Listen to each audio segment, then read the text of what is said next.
Listen, when it comes to this poem, I don't even know where to begin. According to the history of my skin, these leftover scraps of melanin fed to sweet 16 prom queens by their forefathers who abandoned human decency, separated privilege somewhere between black barbed wire fences, and yes, there is no defense for white-only benches, and I am sorry that dreams were leashed by ignorant Dalmatian dog owners, but I don't write to offer insight into slave trade. In front of a mic, I'd never ignite race flames. Usually, I could care less about who's running what or the integrity of our president's brain, but I've had it up to here with these themed street parades. They can protest their party, but the fact remains. Governments now reign with the weight of 20 years of hate and mask it as democracy. Since when could 3 letters solve equality? But it's okay, because I'm just going to let that be E-E. You see, centuries ago, the capitalists who banked on African shores wore pale-skinned costumes.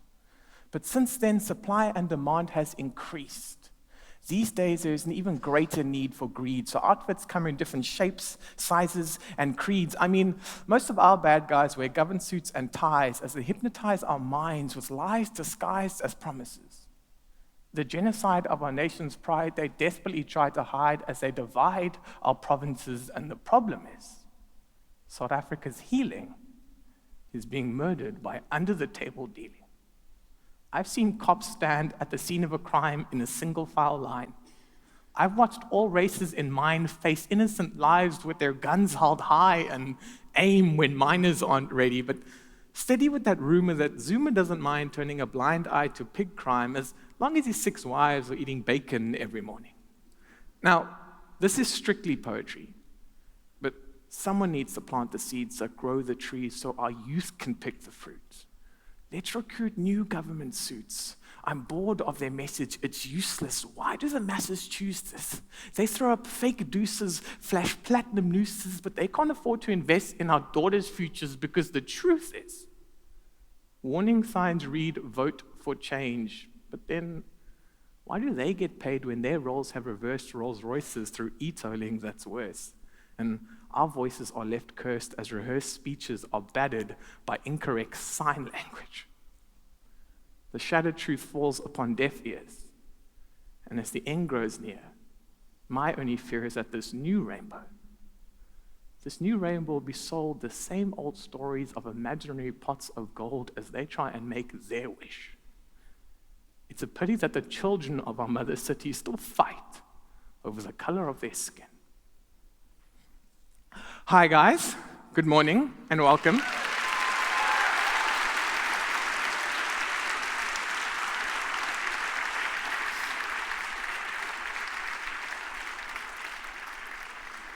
Okay, so my name is Kyle Louw and I'm a professional poet.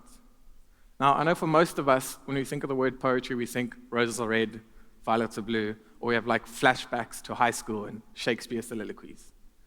I'm here to hopefully help dissolve some of those preconceived ideas you may have of poetry. Slam poetry and I were introduced to each other on the 30th of April. The year is irrelevant. I remember I was sitting in my gray cubicle, diligently scrolling through Facebook during office hours.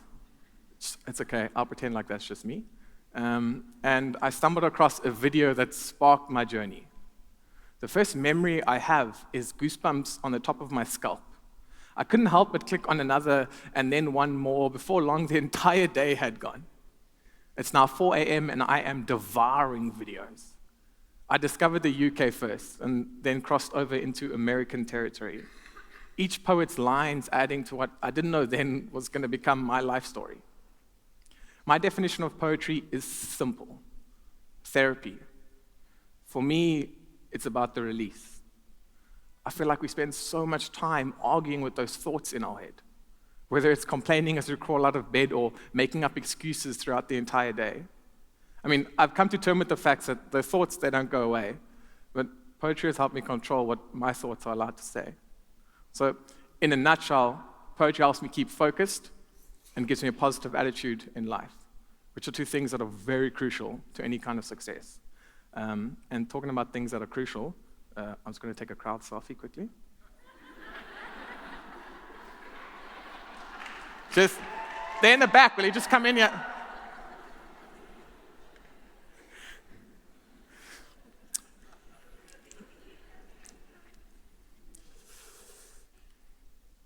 I watched kids stand 20 feet from history and witness the moment on their widescreen TVs.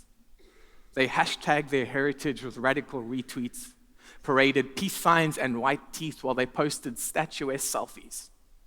Is this what it means to be revolutionary in the 21st century? 25 likes on Facebook, but you don't like me. Followed on Twitter, but we can't follow our dreams. Hate what we see in the mirror, but we take Instagram selfies. Remember when we were growing up and the two things we loved to play with the most was our imagination and outside? We had face paint and coloring books, no Facebook. We had Sylvester and Tweety Bird, no Twitter. I climbed inside tires and rolled down hills. There was no Tumblr. The only thing instant was laughter. We followed avenues of dirt and got mud on our shoes. Adventure is what we craved, and we were not enslaved by what photo to choose or sleep deprived from lack of imagination over a single status that once updated will make you feel liked and appreciated. We were excited each morning and refused to hit snooze. Creativity and inspiration were our muse. But back in those days equals past tense, like I was amused. Followed by present day social media, retweet, retweet, retweet, I am used. Hashtag, you guys look confused. Now, the status I'm sending is still pending, I know. But let's stop pretending though. Clicking attending like we'll actually go. It's ironic. These social platforms have taught us how to mask our true feelings behind witty status updates, which everyone is a fan, or these fake smiles we plaster all over Instagram. Laptops box YouTube blocks. We'd rather upload vines than take actual time. Think about it. When last have you had a date booked? But you told me you had 1,500 friends on Facebook. Tinder swipe right and left. Instant message life and death. We disregard human breath. But what happens when it all fades to black and we're blinded by the social media attack? It's programmed our minds to become a Twitter zombie that follows an insomniac instead of seeing how freeing it is having a lively conversation with a fellow human being. This may keep us in touch, but that doesn't mean much when there's social media on every corner pushing this sweet drug, and you'd rather poke me than savor a hug? A smartphone is a wonderful piece of technology. Just remember, we're the ones with the brains. This has limited battery life, and yet we're the one it drains. So get off the game on your phone and into the game of life. Stop WhatsApping your mistress and engage with your wife. Stop Snapchatting, harassing, dub-smashing trends. Stop living life through a fake lens and go out and make some actual friends. Ultimately, the choice is yours. Follow social media and keep your face glued to that digital book, but no matter how many effects you try to apply to justify your status, you can't deny that the dreams you once pictured high in that blue bird-filled sky have lost their wings. They're about to fall and die, but please, don't forget to send me the status update on how the world is passing you by. Thank you.